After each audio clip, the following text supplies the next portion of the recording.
Oi gente, tudo bem? Sejam bem-vindos ao segundo vídeo da semana da alfabetização. Eu me chamo Clarissa, sou professora, pedagoga, especialista em alfabetização e mestre em educação. Como vocês já sabem, nessa semana eu estou mostrando para vocês como é que a gente pode integrar os eixos oralidade, leitura, escrita e análise linguística num planejamento para a alfabetização. No vídeo passado a gente teve uma aula sobre cada um desses processos: alfabetização, oralidade, leitura, escrita e análise linguística. Portanto, se você não assistiu esse vídeo, eu recomendo que você volte uma etapa e assista todos esses conteúdos, tá legal? Eu não sei de onde você está me assistindo, se está aí do lado, aí embaixo ou em cima, mas em algum lugar vai estar aparecendo esse vídeo. Hoje a gente vai desmembrar uma sequência didática, um planejamento a partir da história Guilherme Augusto Araújo Fernandes. Eu vou mostrar para vocês como é que a gente pode, que atividades a gente pode fazer para integrar esses processos na sala de aula. Então, se você tem interesse nesse aprendizado, se você tem vontade de aplicar isso já imediatamente na sua sala de aula e conhecer atividades práticas, fica comigo até o final desse vídeo. Antes de começar, eu queria agradecer a todos os compartilhamentos, mensagens. Eu estou tentando responder todas as mensagens de vocês. Gratidão de verdade para vocês estarem pensando comigo a educação. E sabe o que é o mais legal de tudo isso? É ver que vocês realmente aplicam na prática de vocês as dicas, os conteúdos, as histórias que eu conto para vocês. Olha só que legal! A Patrícia, que é minha aluna dos cursos POP e CAP, compartilhou vídeos e fotos aplicando atividades que ela aprendeu comigo.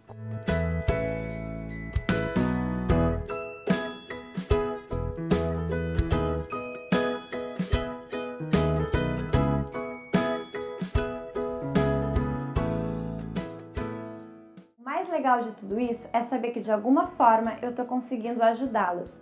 E gratidão, porque eu também aprendo muito com vocês. Eu recebo e-mails também com dicas de atividades, de leituras, com ideias, materiais, sugestões para novos vídeos. Gratidão pelos retornos, pelos feedbacks de vocês. É isso que me faz continuar pensando na educação, continuar levando esse trabalho para vocês. Como eu já falei no vídeo anterior, durante esse tempo de sala de aula e de estudos, eu pesquisei bastante sobre a escrita. E, por isso, eu estou promovendo a Semana da Alfabetização, em que a gente está pensando sobre esses processos aí que estão envolvidos na aprendizagem do nosso sistema de escrita alfabético. Então, vamos começar, vamos aplicar aquilo que a gente aprendeu sobre oralidade, análise linguística, leitura e escrita na nossa aula de hoje. Bom, então eu vou apresentar para vocês uma sequência didática.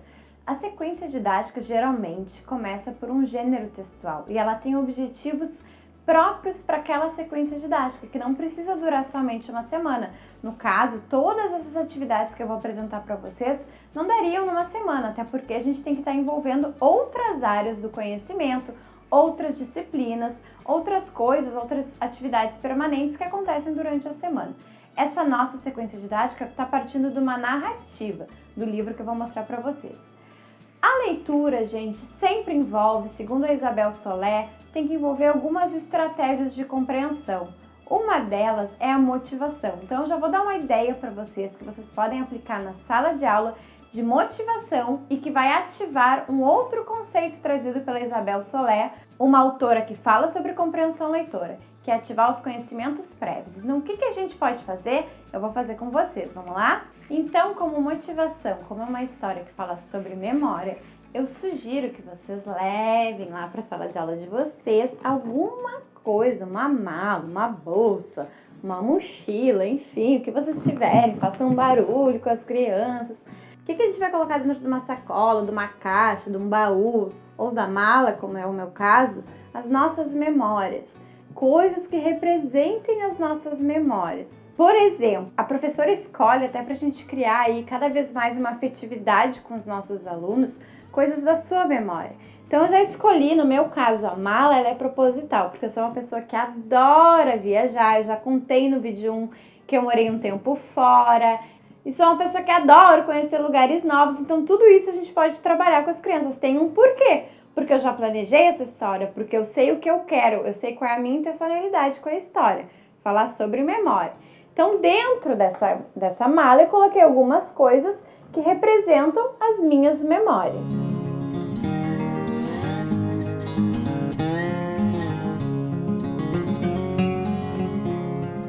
Aí a gente tira dessa mala coisas assim que tem algum significado de memória pra gente. Aí, por exemplo, o que simboliza aqui, né, o meu cachorro, enfim, o Sheldon, já até apareceu num vídeo, uma bandeira do Grêmio, lá de uma viagem que eu fiz, uma foto da minha infância também, né, que eu era ginasta, as crianças adoram, a gente vai mostrando isso pra elas, o convite da minha formatura, do magistério, enfim, várias coisas, foto do meu casamento, né, o próprio porta-retrato do casamento. Aí eu peguei a letrinha do meu nome, porque é o que significa essas memórias todas, né, de trabalhar como professora.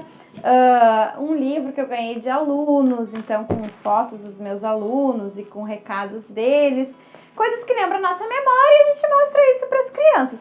E no meio das nossas memórias, a gente coloca o livro, né?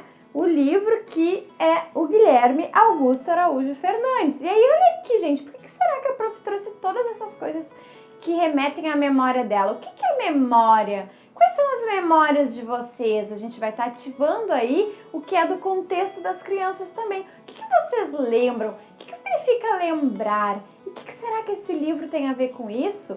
Essa é toda uma exploração que a gente pode fazer de motivação. Bom, então depois dessa motivação, que a gente ativou os conhecimentos prévios, que a gente criou uma empatia, tanto em relação à nossa história, quanto à história que a gente vai contar, a gente conta a história.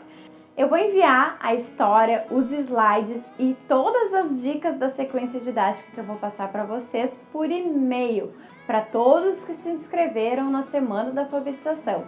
Tá? Eu não vou contar toda a história aqui, mas eu vou rapidamente resumir para vocês.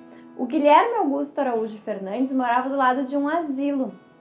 E uma vez os seus pais contaram para ele que a dona Antônia, que era uma senhora, uma idosa desse asilo que ele gostava muito, tinha perdido a memória.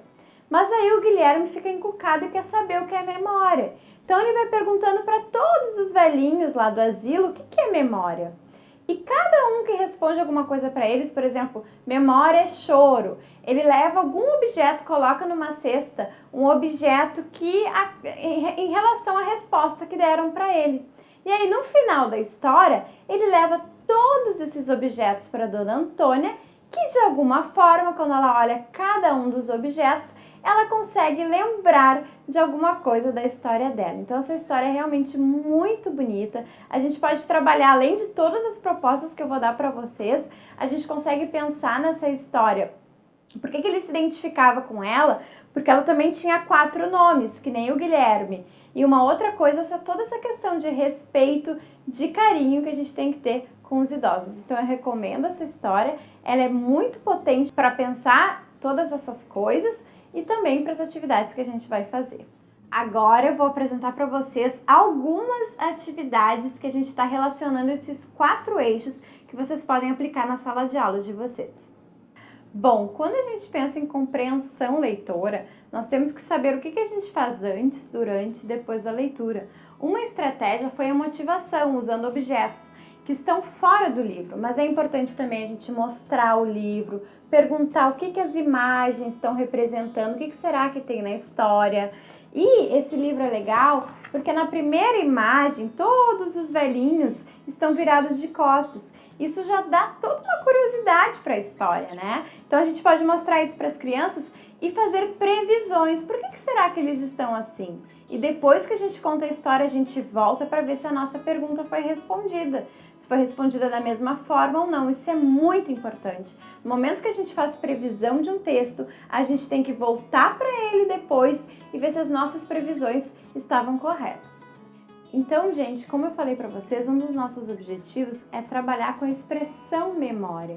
O que a gente vai fazer depois da história? Retomar, então, o que é memória final com as crianças? E aí eu sugiro que vocês levem para eles, façam uma roda, materiais antigos que evoquem memória, cartões postais, fotos mais antigas que podem ser até da instituição ou das professoras que eles têm, enfim, para eles irem conversando e a gente conceitualizando, afinal, o que é memória. E agora eu vou mostrar alguns slides para vocês com outras sugestões de atividades. Bom, vamos pensar então em objetivos e estratégias para a gente desenvolver a leitura na dimensão da compreensão, porque lembra que eu falei para vocês lá no primeiro vídeo que a gente tem dois processos envolvidos na leitura, o reconhecimento de palavras, que diz respeito à decodificação, e a compreensão. Então, o que a gente pode trabalhar a partir dessa contação de história em relação à compreensão?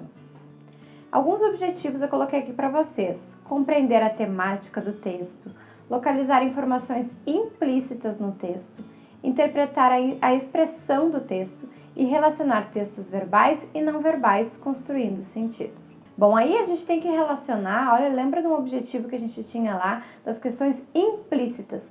Não está explícito no texto o significado de memória. Isso a gente quer trabalhar com as crianças. E como é que a gente vai fazer isso com crianças tão novas, né? Que precisam de mais informações concretas para a interpretação.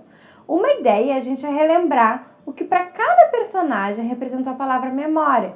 Então, ir perguntando para eles o que era quente, por que era quente, quem que lembrou de alguma coisa quente, por que isso remete à memória, o que faz rir, o que vale ouro, o que faz chorar, algo antigo. Relembrar os objetos, relembrar o que cada um falou e a gente estabelecendo essas relações de memória com as crianças a partir das memórias pessoais deles. Então, assim, o que tem na vida de vocês quente, que traz alguma memória? Ah, o bolinho que a minha avó faz, ou quando eu tomo um banho quentinho no inverno. Tentar trazer as informações das crianças para elas irem se dando conta desse significado. Então, o que faz rir, o que faz chorar, o que para eles vale ouro, o que para eles é antigo e guarda alguma memória. Aí eu deixei um espaço ali, essa é uma atividade que vocês podem fazer, que o Guilherme Augusto tem a fotinho ali do Guilherme Augusto recolhendo os objetos. Eles podem desenhar no quadradinho maior e escrever a palavra embaixo.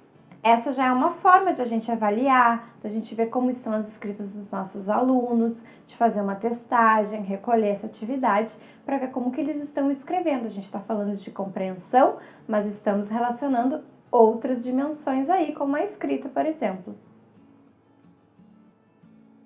E na dimensão, então, da leitura decodificação, que são os reconhecimentos das palavras, a gente tem dois objetivos: localizar as informações que estão explícitas no texto e relacionar grafema com o fonema correspondente, fazer uma conversão, fazer a leitura decodificação, né?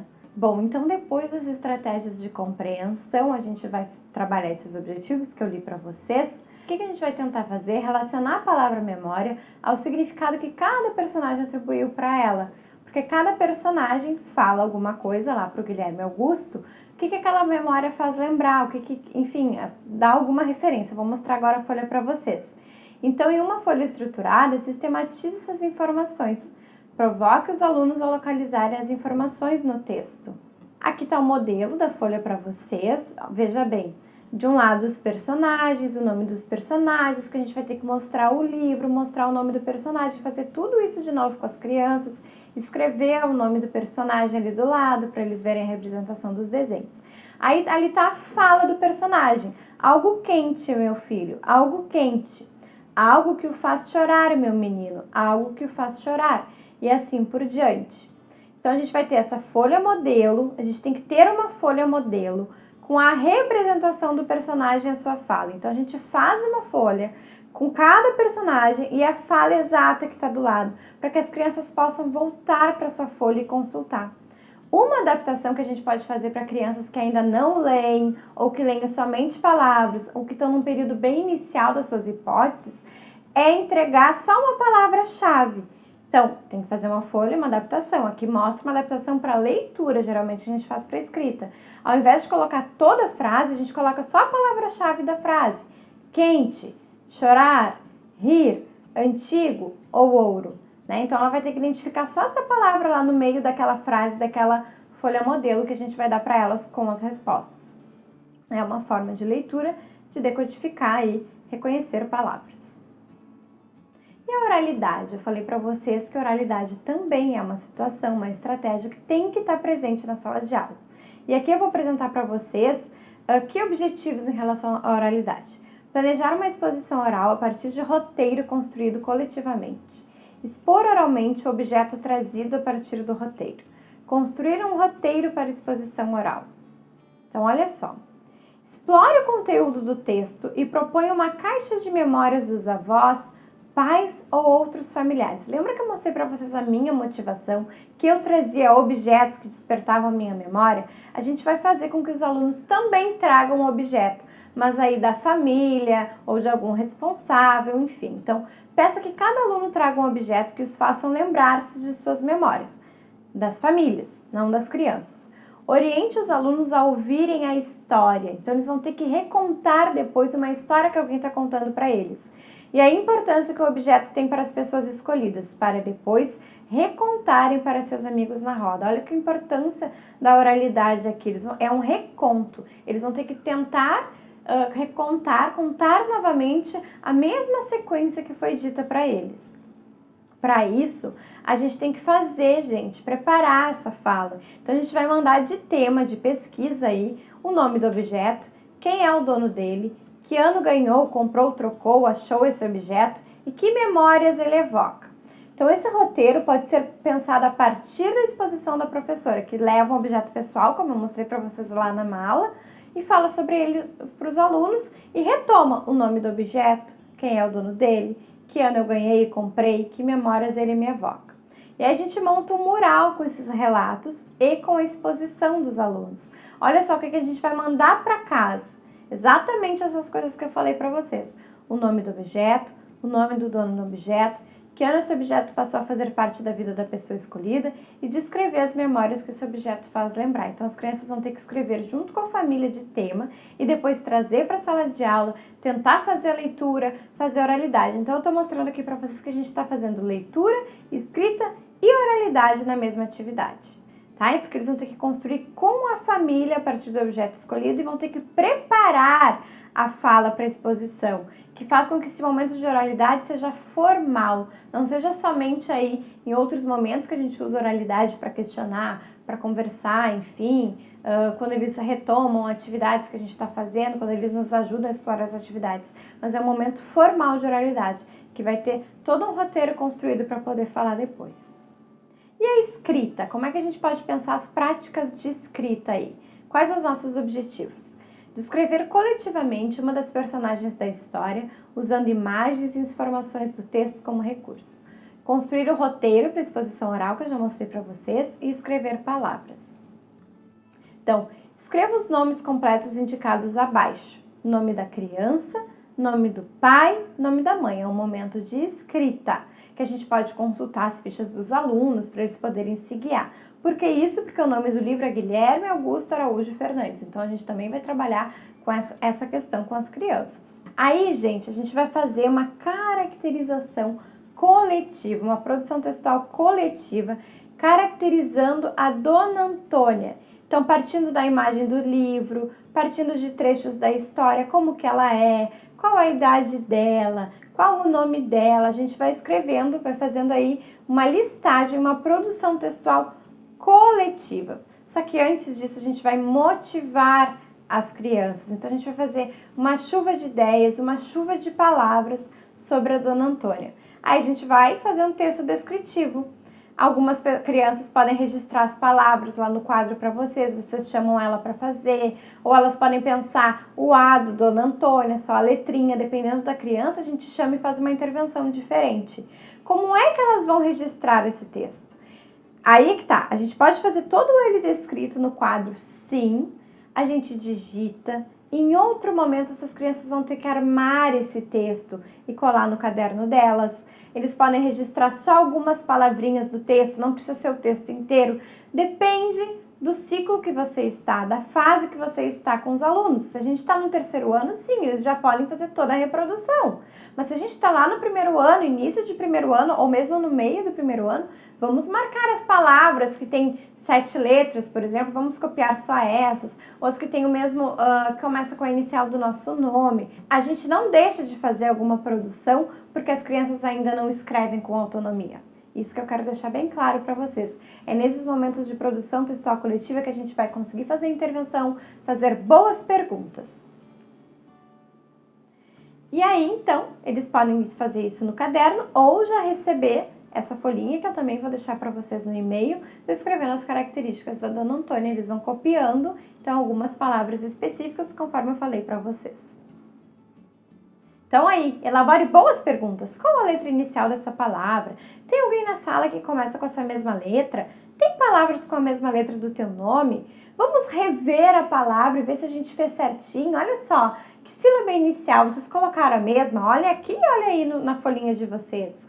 Quantos pedacinhos tem a palavra? Mas quantas letras tem nesses pedaços? É uma pergunta que a gente pode fazer para uma criança que está em fase silábica, por exemplo. Quantos pedaços tem essa palavra? Vamos separar aqui por pedaço? Agora vamos contar quantas letras tem em cada pedaço? Será que é o mesmo número de pedacinhos de quando a gente abre a boca? Acho que precisa de mais letras. É uma intervenção que a gente pode fazer. Chamar as crianças, por exemplo, uma outra ideia, crianças que já estão alfabéticas, para escreverem 2 palavras e a gente marca com elas o espaçamento, que com certeza as crianças que chegam na fase alfabética precisam aprender as questões de segmentação. Então, nas produções coletivas, explore os diferentes níveis de escrita através de boas perguntas de intervenção. Aqui eu trouxe para vocês, gente, o verbete palavra, que está lá no glossário CEALI da UFMG. Por quê? Porque quando a gente faz todas essas perguntas sobre a palavra, quantas palavras, quantos pedacinhos entre uma palavra e outra, a gente está trabalhando com uma difícil questão com as crianças, que é construir a consciência da palavra, né? Então, olha só, a noção intuitiva de palavra na linguagem falada, que pode excluir itens lexicais, como citados artigos, por exemplo, o, a, que as crianças acabam juntando, se reflete nas hipóteses dos alunos, né? Em relação a essas unidades linguísticas. Eles acham que aquilo tudo é só uma palavra. Estudos sobre a psicogênese mostram as dúvidas das crianças quanto à escrita desses itens. O, a, me, se, de, em, eles acabam juntando. Então é super importante essas produções coletivas, essas reflexões para eles irem construindo essa noção, né? Porque o que eles acabam fazendo? Erros de hipossegmentação, que eles unem formas que são separadas, por exemplo, por isso eles colocam tudo junto, ou uma hipersegmentação, que é separar uma palavra que não é separada. Olha, ali vocês têm o exemplo do assim, que está separado. Então, é muito importante que a gente não deixe de investir nessa consciência da palavra. E agora vamos falar sobre análise linguística. Falamos sobre leitura-compreensão, leitura-decodificação, oralidade, escrita. Então agora vamos falar sobre análise linguística, a importância da consciência metalinguística, da consciência fonológica para as crianças. Então quais os objetivos? Analisar a quantidade de palavras do seu nome completo, identificar semelhanças sonoras em palavras e produzir rimas, comparar palavras pelo número de sílabas e relacionar o grafema com o fonema, a pauta sonora da nossa língua com o reconhecimento das letras.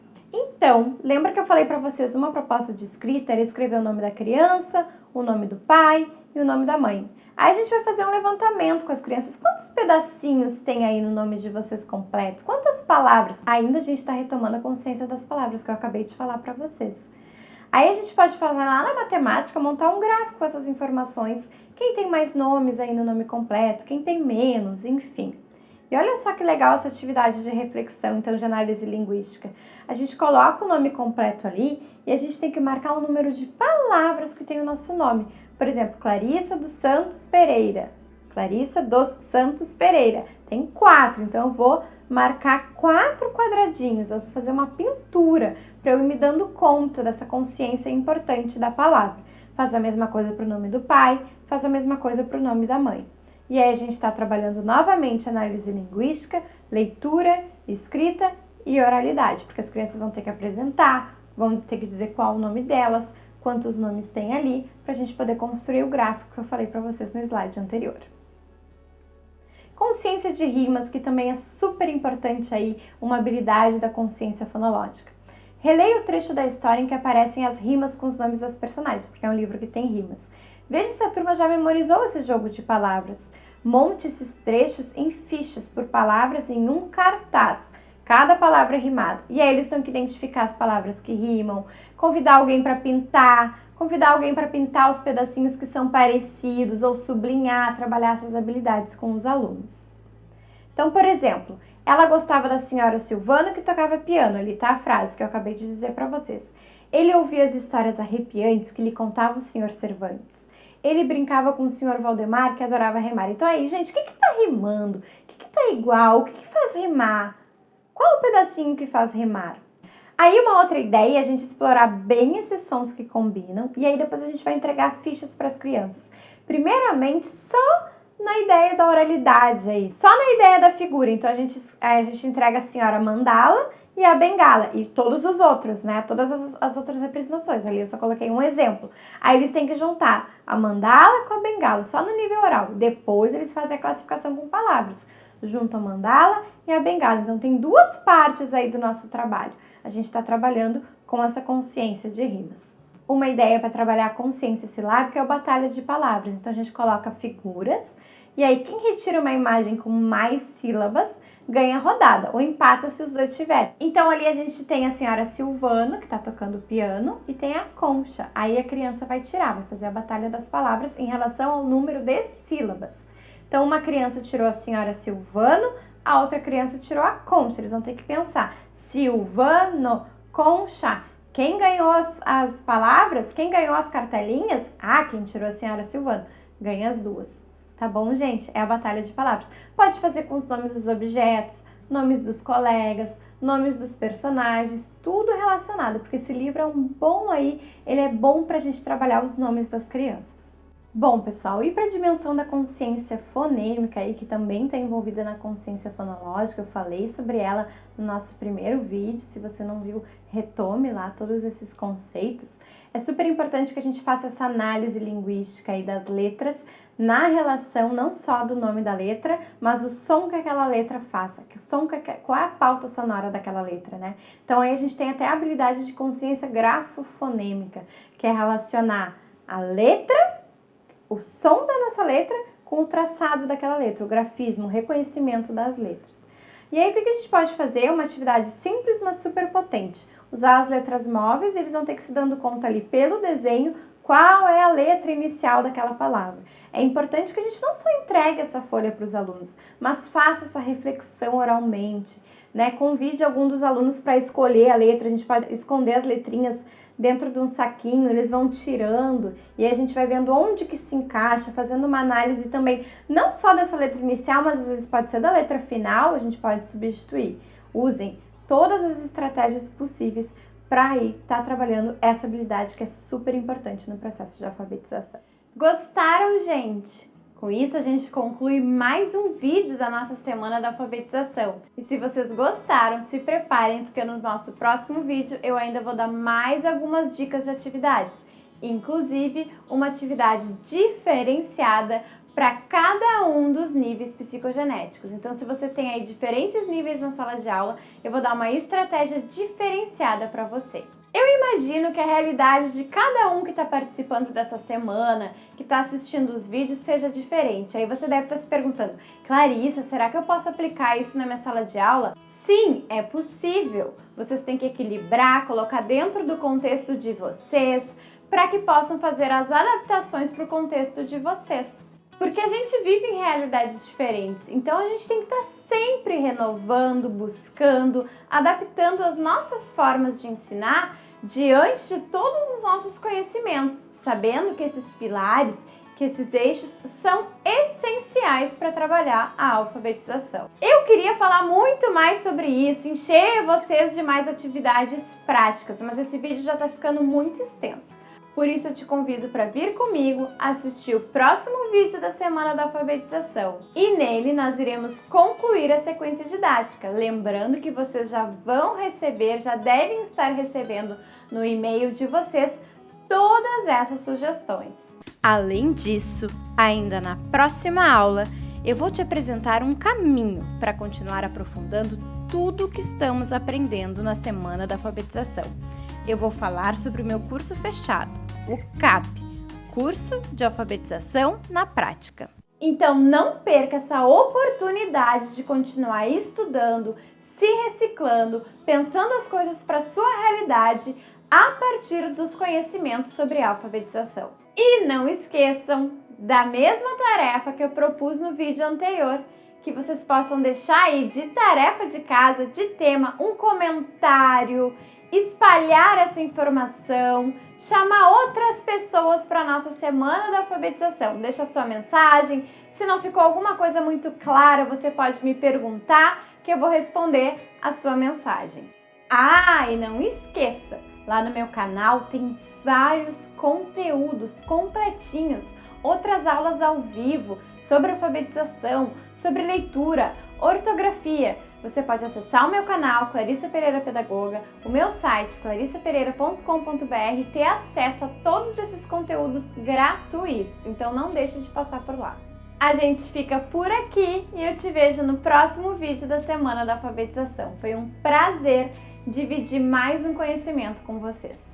Olá, meu nome é Giselma, eu tenho 49 anos e sou coordenadora há 6 anos e também formadora do PENAIC desde 2017. Eu conheci o curso da Clarissa no ano passado, quando eu estava fazendo, eu sempre fui muito curiosa, eu gosto muito de aprender. Eu estava fazendo uma formação com as minhas professoras no final do ano e eu queria que elas falassem um pouquinho de produção de texto e como fazer as correções corretamente nessas produções.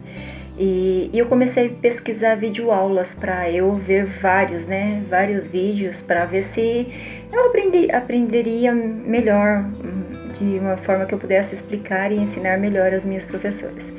E numa dessas buscas eu encontrei, graças a Deus, as aulas da Clarissa.